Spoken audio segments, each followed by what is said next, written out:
guys, this is KuKy. Great news! I've rented my first own apartment, so I'm super excited to be sharing that with you. Throughout my next videos, I'm going to share with you what I did to it, how I transformed it, and as you can see from the background, my living room is already coming together, but one step at a time. So I'd like to use this video to show you what my apartment looked like at the very beginning when I got it. So in my next videos, you're going to see the difference room to room, how I started from zero and transformed it into something I think quite different on a very low budget.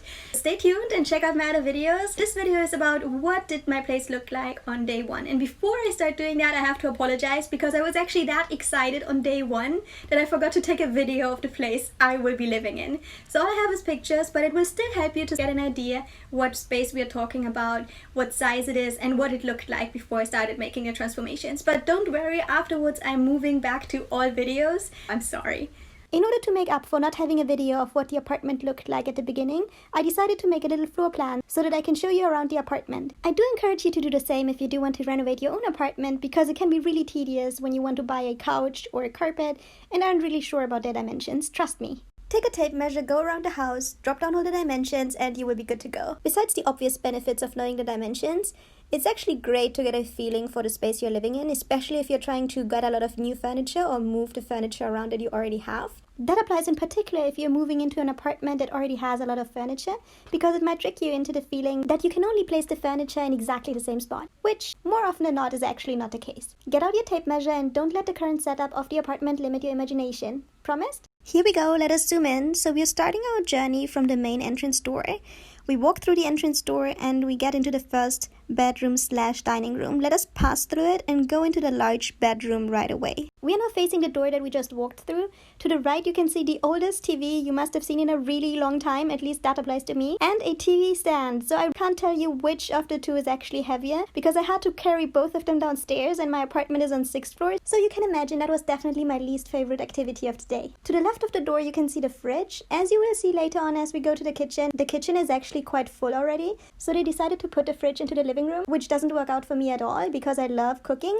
So the fridge definitely has to go back into the kitchen. Next to it you can see a huge wardrobe, and it doesn't look as bad on the picture, but actually if you open it you'd see there's a lot of mold inside, so I got rid of that as well, which meant another trip down from 6th floor. So tiring, you can't imagine. Okay, now we're onto the couch. As you can see, this couch is actually too big for this setup because it blocks part of the wardrobe, so that's definitely not the best idea to have. Also, this couch is full of mold, so there is a reason why the landlord decided to put all sorts of blankets on top of it, but don't worry, I spare you that view. But trust me, it's not something you'd like to have in your apartment. To continue. Okay, now we're looking at the bed. The bed was also part of the funnier bits of furniture that were in the apartment. You might see if you take a closer look at the feet, how they're not straight anymore, so the second you sit on this bed it's actually going to fall apart. So that was definitely not a solution for the long term. Now look at these marvelous curtains on either side. Aren't they just wonderful to look at?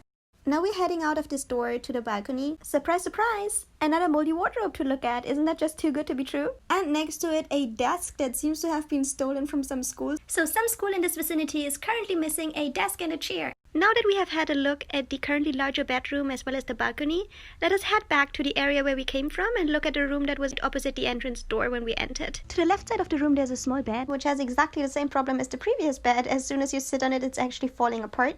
Next to it, a little night table and a wardrobe, both of which are completely molded, and I'm sparing you the side of it just so that my video doesn't look too appalling. Next to it, wonderful blue curtains, I can't wait to take them off, and a picnic table with 2 chairs that absolutely don't match. The more I'm looking at it, the harder I think it actually was for the landlord to find all this furniture that is more than dated and moldy and just falling apart. It's quite a challenge. I hope my landlord will never discover me making all these videos.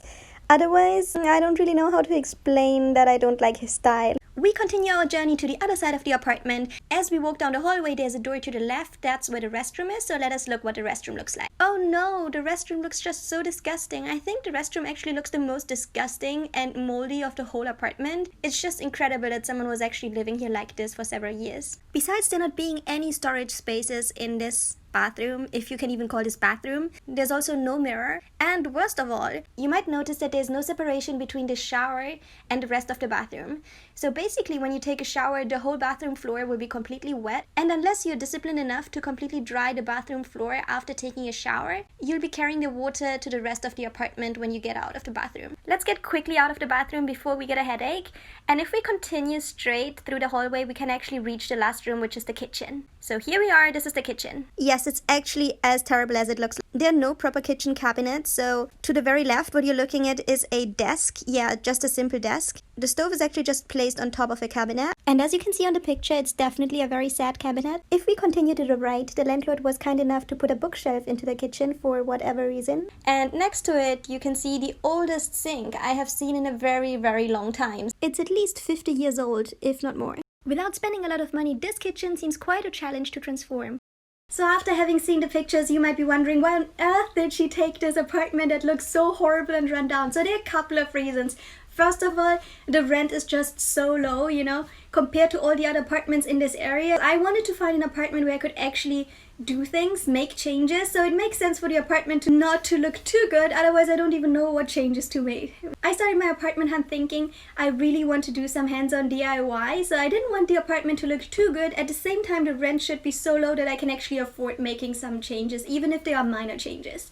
So that was reason one. Reason number two is the transportation here is great, so that was the main reason why I really wanted to stay in this area. I wanted to be well connected, and this place completely gives me that. Third reason, the landlord is great, and he was very happy and open to me making changes to the apartment, which, as you know, and which you should be aware of if you are renting an apartment and want to do the same thing, not all landlords are actually that happy about you doing hands-on DIY transformations. So my landlord was like, oh, if you want to make changes, drill holes, just do it. I don't really care. So that was exactly the attitude I was looking for. I was looking at over 20 apartments, and half of them were like completely against me making any changes to the apartment, although those apartments weren't that nice either. So that was the third reason. And the fourth reason was the basic things looked really okay to me. So that means the windows, for instance. In the winter it can get cold, so that's not an expense I wanted to have. Having to change the windows would have just been too much, too expensive. Secondly, the floor looks perfect, so there's nothing I have to do with that. So I wanted to make sure that these elements were set in place, that I didn't have huge expenses to be looking out for. If you're looking into doing the same and renovating an apartment that you're going to rent, I'd really encourage you to look out for these points as well. Basically, number one being the rent being good. Secondly, the transportation and location, that you can get what you want and you can get to the places that are important to you. Thirdly, having a good landlord who allows you to make these changes. And last but not least, number four, that the basic things are sort of in place, unless you do want to make changes to the floor and the windows and so on. But for a rental, I really wouldn't encourage you to do that. So how about you? Are you currently living in an apartment that you want to upgrade, or have you ever done something like that before? If you have, let me know in the comment section. I'd love to find out all about it. And if you did like this video, please remember to follow me. Thanks guys, and I'm looking forward to seeing you in my next video. Bye!